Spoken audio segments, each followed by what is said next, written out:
Good morning and happy hump day, beautiful people! Nag-prepare na nga tayo para sa ating work at nag-skincare routine na si Mama. Siyempre, hindi mawawala dyan ang pag-a-apply natin ng sunscreen bago tayo pumasok at ready na tayo for today's busy day. Bago ang lahat, naglagay muna tayo ng clip para tayo ay bukhang bagets.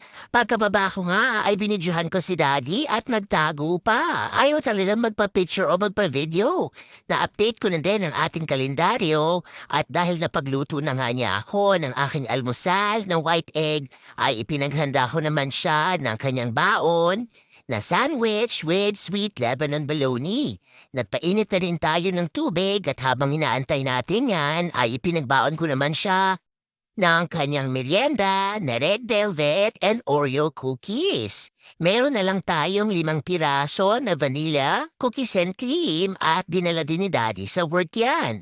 Ready na nga si Mamang mag-almusal at naluto na nga ni Daddy ang ating egg whites at nakapag-init na rin siya ng bahaw. Kaya naman, thank you so much, Daddy. Matindi talaga ang ating allergy at uminom nga tayo ng Benadryl today bago tayo pumasok sa work. Ang aking ang ulam na egg whites ay isinawsaw ko sa barbecue sauce at nakapagbuno din siya ng black coffee. Si JJ nga ay nagbe-breakfast na din sa corner. At nailagay ko na ang hot water at ready na nga ang baon nating coffee.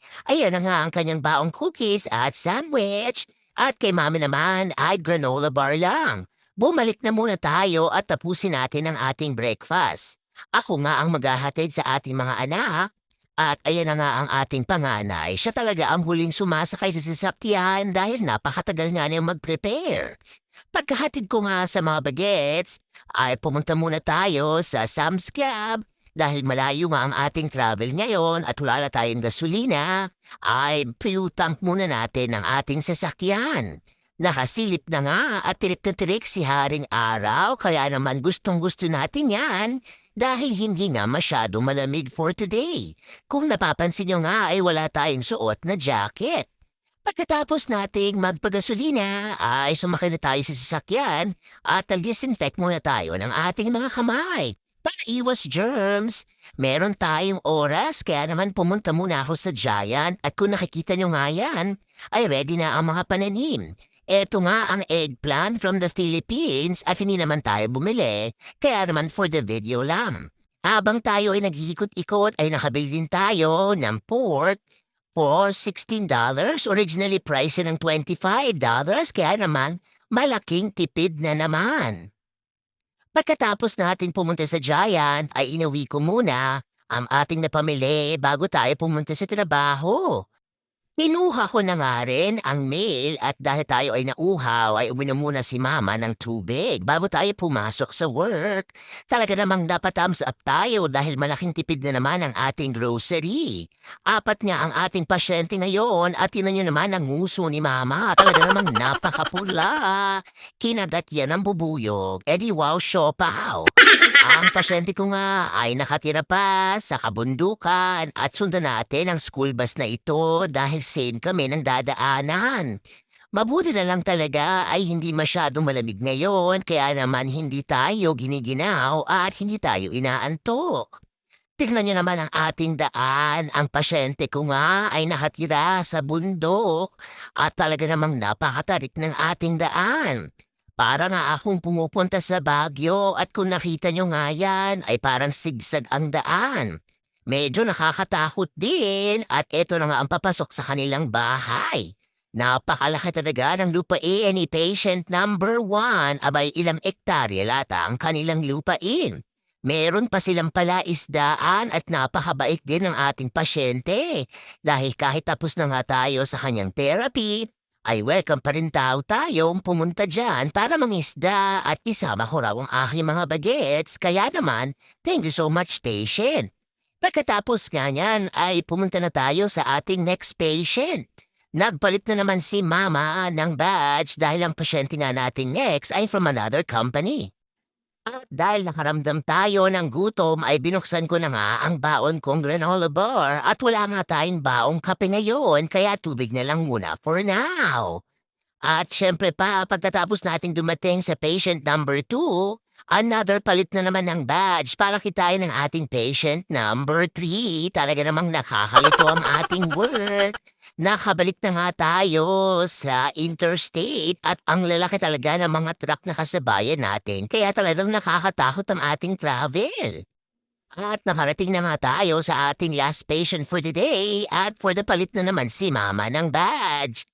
Pagka-uwi ko nga ay diretso na kaagad si Mama sa kusina at nag-bake nga tayo ng brownies at ubi cake para sa ating dalaga. Tingnan niyo naman ang ating braso, abay para tayong boxer. Eh di wow show pa, mag-diet ka naman Mama. Pinreheat ko na nga ang oven at ginawa ko na ang butter dahil sabay din nating isasalam ang brownies at ubi cake. Isa nga ito sa paborito nating dessert lalong-lalo na ng ating dalaga.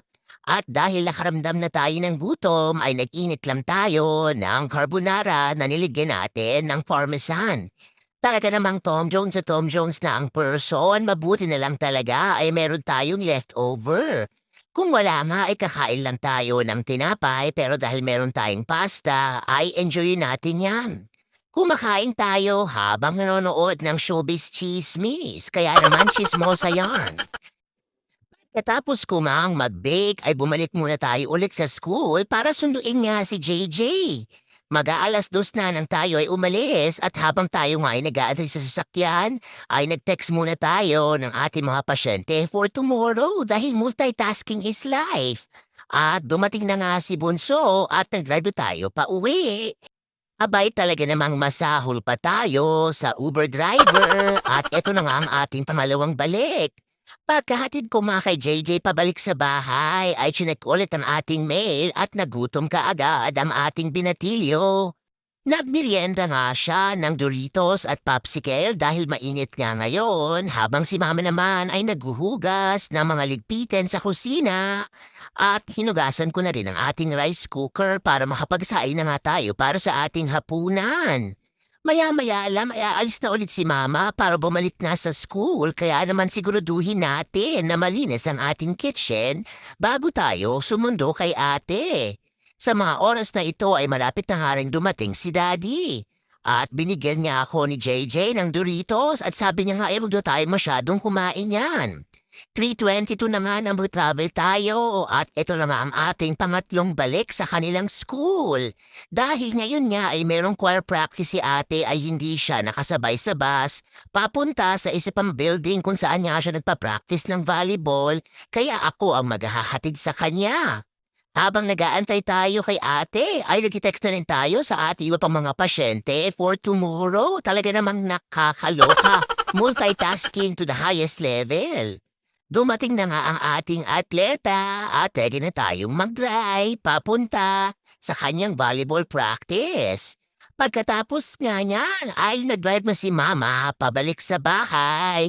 Talaga namang napaka-busy ng araw na ito para sa atin.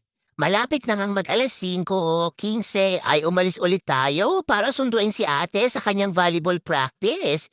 At sa mga oras na ito ay nag-travel na din si Daddy at si JJ para sa kanyang swim training.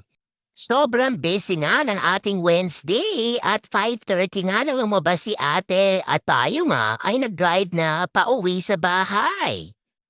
Dahil birthday nga ni ate bukas ay gumawa tayo ng ubi cake at ubi mousse cake. Nagpa-bloom lang tayo ng gelatin at eto't winibip na nga natin ang ating whipped cream with condensed milk. Pagkatapos nga yan ay kinunaw ko na nga ang gelatin para ihalo sa ating whipped cream mixture. At talaga namang paboritong-paborito namin ni Daddy ang ubi mousse cake na ito at napakasarap naman talaga.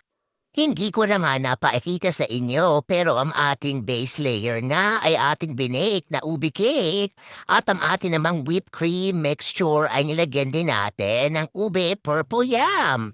Pagkatapos nga niyan ay tinikman pa ni Mama at talaga namang excited na tayong kumain.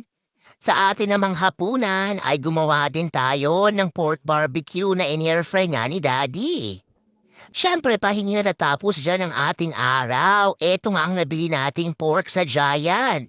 Hiniwa-hiwa ko na nga ito at inilagay natin sa individual freezer bag at nilagyan din natin ng label at talaga namang sobra tayong nakatipid dahil sa halagang $16 nga ay nakagawa tayo ng 4 na menu.